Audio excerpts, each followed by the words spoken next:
Oke, Assalamualaikum warahmatullahi wabarakatuh. Good morning, class. How are you today? I hope all of you are fine. And don't forget to stay healthy and stay safety, ya. Okay, today's meeting is the last meeting for us, ya. Jadi pertemuan kali ini adalah pertemuan terakhir Bapak bersama kalian selama 2 bulan ini. Dan Bapak harap selama 2 bulan ini kalian begitu banyak mendapatkan informasi, motivasi baru, semangat baru, dan ilmu atau pengetahuan baru yang telah Bapak sampaikan kepada kalian selama 2 bulan ini, ya. Oke, today's meeting is talk about announcement text.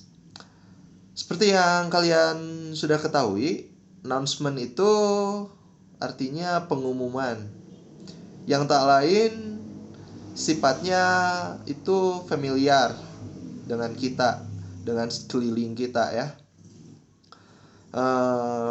Pastinya juga kalian sering mendengar pengumuman itu seperti di sekolah atau di tempat umum, seperti di pasar atau mall atau stasiun, bandara juga, ya. Dan pengumuman yang dekat mungkin atau yang sering kita temui atau kita terima itu biasanya dekat rumah kita itu masjid, ya. Oke, itu untuk contoh dari announcement. Jadi announcement text itu commonly heard by us or read by us. Jadi bisa kita dengar atau bisa kita baca. Announcement biasanya berupa teks. Teks itu biasanya ditempel di majalah dinding sekolah mungkin, atau di tempat umum seperti di tiang listrik atau di sisi-sisi jalan mungkin, ya. Dan untuk di tempat umum biasanya juga memakai oral atau melalui pusat information-nya langsung, disampaikan langsung oleh si pemberi pengumuman. Biasanya itu terkait sesuatu yang penting, ya, sehingga diumumkan langsung gitu. So, what is announcement text? Announcement text is something written, spoken, or printed by someone to give information and let people know what has happened or what will happen. Jadi, announcement itu digunakan untuk memberikan informasi terkait sesuatu yang telah terjadi atau yang telah sesuatu yang telah terjadi atau yang akan terjadi. Well, now we know about the social function of announcement text. The social function of announcement text is give information to people about something that has happened or something that will happen. Well, that's for the social function. And now let's go to the structure of announcement text. Jadi structure of announcement text itu ada yang berbeda-beda, ya. Ada yang terdiri dari 3 bagian ataupun juga ada yang terdiri dari 2 bagian. Tapi intinya itu adalah dalam announcement text itu terdapat head atau biasanya orang memanggil title, lalu ada body ataupun isi dari pengumuman itu, dan terakhir closing atau penutup. Nah, untuk title itu bisa dikasih tahu ya, announcement-nya itu tentang apa. Misalnya announcement tentang consultation of mid-semester test.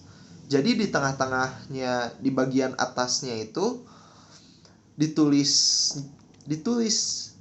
title-nya itu yang consultation of mid-semester test-nya itu.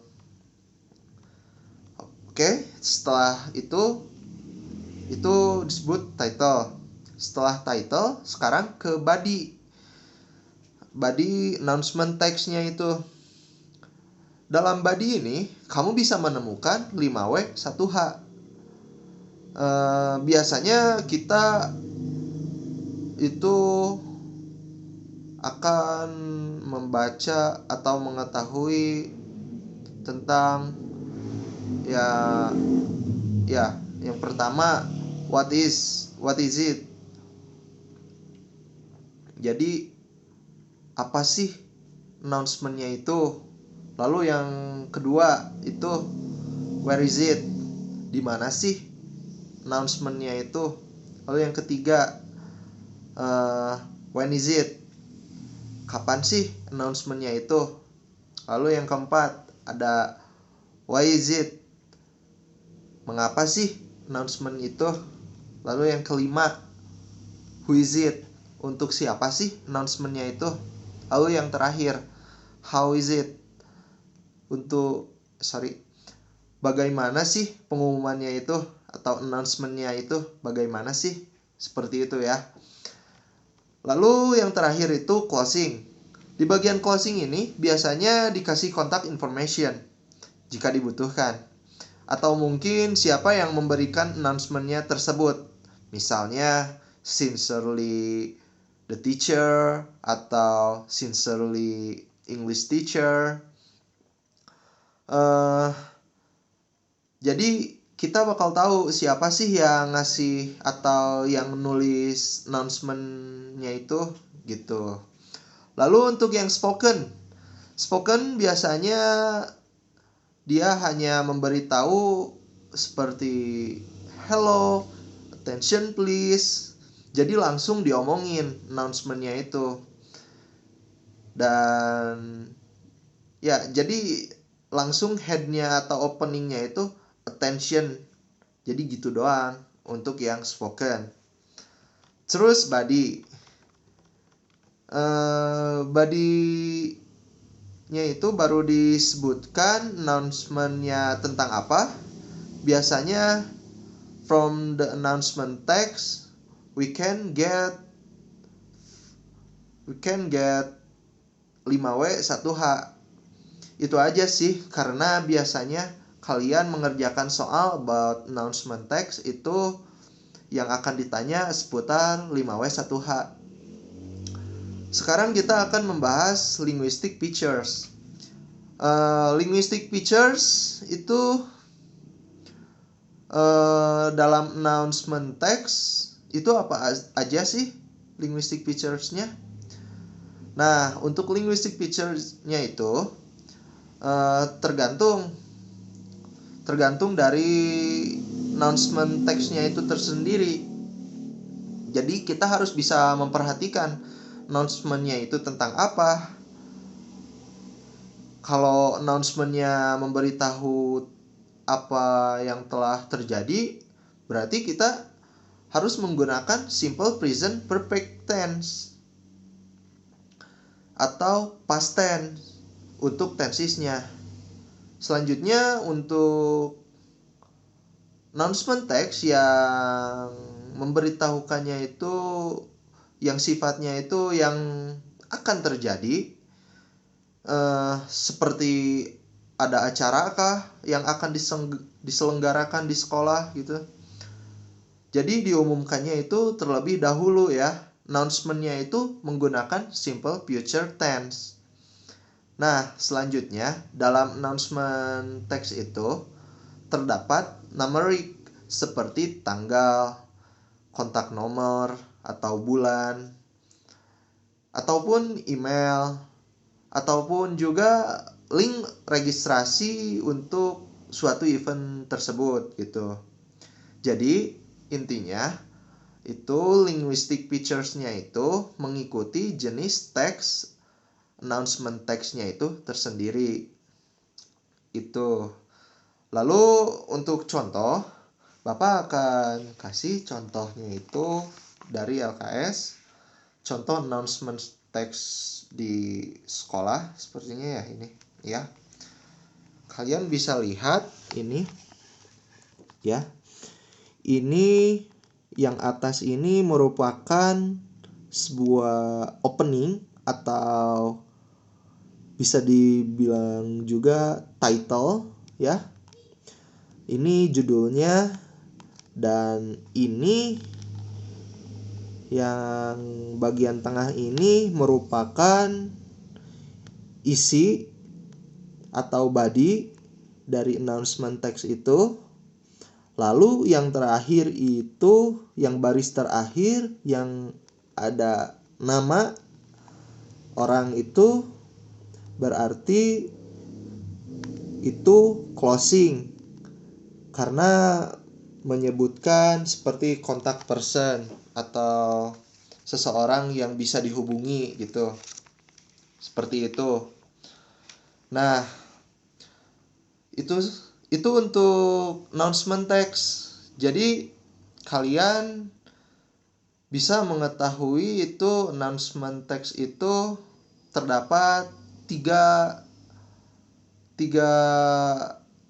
inti gitu. 3 inti. Yang pertama itu opening, yang kedua body, yang ketiga itu closing. Dan itu untuk structure-nya ya. Kalau untuk linguistic features-nya itu tergantung dari text announcement-nya itu sendiri. Jika announcement text-nya itu mengumumkan yang telah terjadi, maka kita menggunakan simple present perfect tense atau past tense untuk tensesnya. Lalu jika pengumuman yang kalian temui itu yang akan terjadi, maka pengumumannya itu menggunakan simple future tense. Itu untuk linguistic features. Seperti itu pertemuan hari ini, yang sekaligus menjadi pertemuan terakhir Bapak bersama kalian. Semoga kalian nyaman, semoga kalian mengerti apa yang telah Bapak sampaikan dan bermanfaat untuk di kemudian hari. Dan jangan lupa belajar terus, tingkatkan lagi membaca, mendengarkan, entah itu apa, dari apapun sumbernya, asal berkaitan dengan bahasa Inggris. Terus untuk tugas-tugas, kalian semangat, kerjakan, jangan mudah lelah di tengah situasi pandemi seperti ini ya. Segitu dari Bapak. Semoga kalian sehat selalu, dan ya, sampai jumpa di lain waktu. Selamat mengerjakan UAS, minggu depan UAS kalian, dan selamat tinggal. Wassalamualaikum warahmatullahi wabarakatuh. Terima kasih everyone.